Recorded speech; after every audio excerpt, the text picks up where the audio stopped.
On est parti. Mesdames, Messieurs, bonjour. Très heureux de vous retrouver ici en direct du Salon de l'Agriculture. Vous allez voir un débat entre deux éditorialistes, journalistes, essayistes, et notamment Nicolas Bouzou. Bonjour. Bonjour. Alors vous êtes économiste, essayiste, et puis face à vous, Gilles Riverwegstein. Bonjour. Bonjour. Alors vous êtes rédacteur en chef d'Agriculture et Environnement.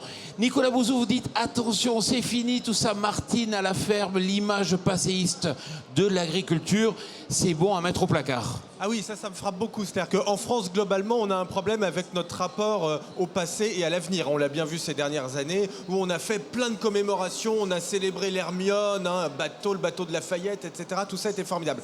Sauf que ce qui nous intéresse et ce qui m'intéresse, moi, parce que je suis soucieux des questions de croissance, des questions d'emploi, c'est l'avenir. Et aujourd'hui, l'avenir, c'est un avenir qui est plein de très fortes technologies, qui est plein de valeurs ajoutées, notamment dans le secteur agricole. Et on le voit bien ici, au Salon de l'Agriculture, c'est absolument formidable de voir qu'en réalité, les agriculteurs, ils sont vraiment à la pointe de la technologie. Et d'ailleurs, moi, je ne suis pas un spécialiste de l'agriculture, mais quand je parle à des agriculteurs, des drones, des voitures sans chauffeur, au fond de ces technologies NBIC, c'est-à-dire les nanotechnologies, les biotechnologies, les sciences de l'information et les sciences cognitives, l'intelligence artificielle, non seulement ils me comprennent, mais ils me disent mais nous, on utilise déjà, donc on connaît ça. Et il faut bien faire comprendre aux Français que l'agriculture, c'est un secteur de très haute technologie et c'est ça qui va permettre la qualité ces prochaines années. C'est pas parce qu'on revient à l'agriculture d'avant qu'on fera de la meilleure qualité. C'est si on est capable de bien utiliser les technologies qu'on pourra produire beaucoup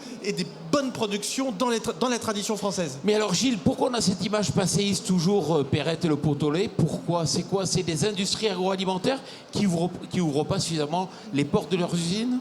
Alors, il y a franchement une exception culturelle dans l'agriculture, dans la mentalité des gens. Et c'est ça qui est extraordinaire. C'est qu'il y a une véritable rupture sociétale entre, d'un côté, ce que les gens pensent du progrès, de la science. En général, les gens sont pour le progrès, pour la science en France. On adore les technologies, on adore tout ça. Sauf dès que ça concerne la nourriture, où là, tout à coup, on tombe dans une sorte de romantisme dans lequel on voudrait tellement que ce soit fait comme faisait ma grand-mère. Elle faisait la tellement bonne popote dans sa belle cuisine. Et c'est un premier élément. Donc on a pas du tout, on a une sorte de vision nostalgique avec la manière dont on cuisine, alors qu'il y a eu une révolution dans la manière dont on cuisine. On cuisine pas du tout de la même manière aujourd'hui. Donc il y a une schizophrénie française concernant l'alimentation. Deuxièmement, il y a une deuxième schizophrénie, c'est le rapport avec la nature, le rapport avec le paysage. C'est qu'aujourd'hui, on est tous dans les villes, on habite dans des villes, on habite on a une voiture, on est moderne, et on rêve de ces beaux petits paysages paisibles dans lesquels on peut se balader, etc. Et on a envie d'avoir une agriculture qui correspond à ce modèle de paysage. Et bien entendu, ça ne marche pas, et c'est la raison, une des raisons, je dirais bien, c'est une des raisons principales pour laquelle il y a une crise dans le domaine agricole. C'est qu'on a refusé cette modernité dont tu parles. L'agriculture moderne n'a pas droit de citer en France. C'est très important parce qu'il y a une confusion en France qui est une confusion en réalité philosophique entre l'agriculture et la nature. Or, la définition de l'agriculture, c'est justement un acte antinaturel. Il n'y a rien de moins naturel par définition que l'agriculture. Le passage du paléolithique au néolithique, c'est-à-dire le fait de se sédentariser, en réalité, c'était pas du tout dans la tradition humaine depuis Homo sapiens il y a 200 000 ans. Darwin explique formidablement ça dans l'origine des espèces. Il dit très bien, mais à partir du moment où vous mettez des moutons dans un champ, eh bien, vous êtes dans un acte de progrès technique, vous êtes dans un acte de productivité. Ça ne veut pas dire qu'il faille abîmer la nature, c'est pas ça. Mais il faut savoir utiliser la nature et s'élever contre elle. Et alors là, en France, où on a tellement peur de l'avenir, où on se dit à tort que c'était mieux avant, on se le dit à tort, parce que je vais choquer en disant ça. Allez-y. Mais ce que nous disent les chiffres, c'est que le monde d'aujourd'hui n'a jamais été aussi accueillant. L'espérance de vie n'a jamais été aussi importante. L'espérance de vie en bonne santé n'a jamais été aussi importante. Le revenu moyen sur Terre, c'est pas vrai pour tout le monde, mais le revenu moyen sur Terre n'a jamais été aussi élevé. Il n'y a jamais eu aussi peu de crise alimentaire. Et même quand vous regardez les statistiques de sécurité, en réalité, elles sont bien meilleures qu'il y a 30 ou 40 ans. Donc le monde, globalement, va mieux. Et nous, notre enjeu, c'est d'essayer de faire en sorte que ça aille encore mieux, parce que dans le domaine agricole, on a des formidables défis ces prochaines années.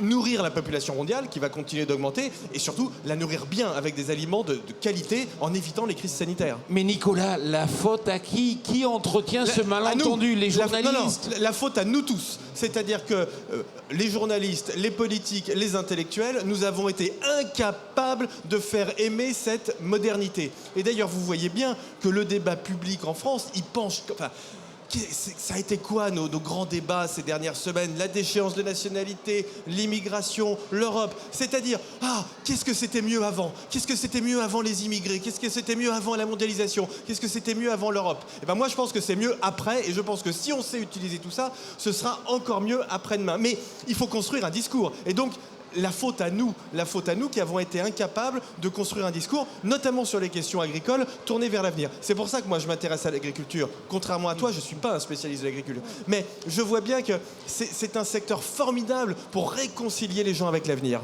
Oui. Alors, il faut rajouter aussi le marketing. Tout le marketing aujourd'hui se fait sur la cuisine d'avant. Regarde les confitures que tu achètes, c'est quand même des confitures bonne maman. Les mousses au chocolat, c'est avec la vieille grand-mère qui touille avec sa cuillère en bois. Donc il y a tout un marketing qui a entretenu ça pendant des années et des années et des années.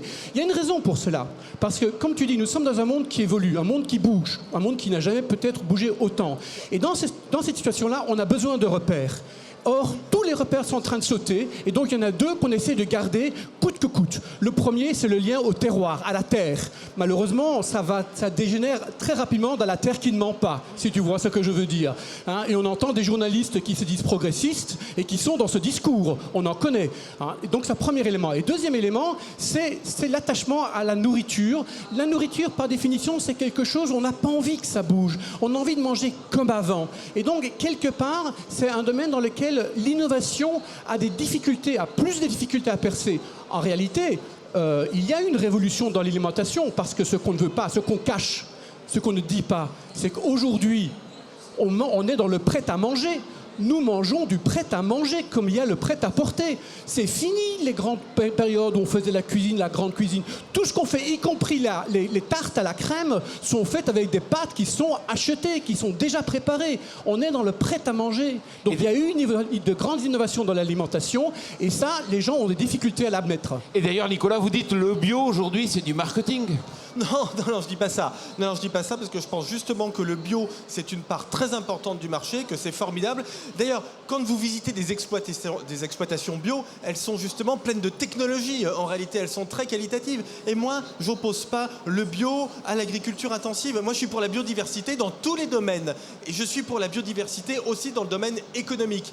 C'est-à-dire que je suis pour les petites exploitations et pour les grandes. Il faut de tout. Et qui doit décider au fond? Et c'est ça ce qu'on perd un peu. Moi, je suis un libéral, hein. Qui doit décider? C'est le consommateur. C'est-à-dire qu'on a une vision tellement dirigiste de l'agriculture en France, mais on me pose tout le temps cette question. Qu'est-ce que c'est votre vision de l'agriculture? Est-ce que c'est les grandes exploitations ou les petites? Comment vous voulez? J'en sais rien. C'est pas mon sujet. Ça, c'est le sujet du marché. C'est le sujet du consommateur. Donc, c'est au consommateur de décider. Il y a des consommateurs qui veulent manger bio. C'est mon cas.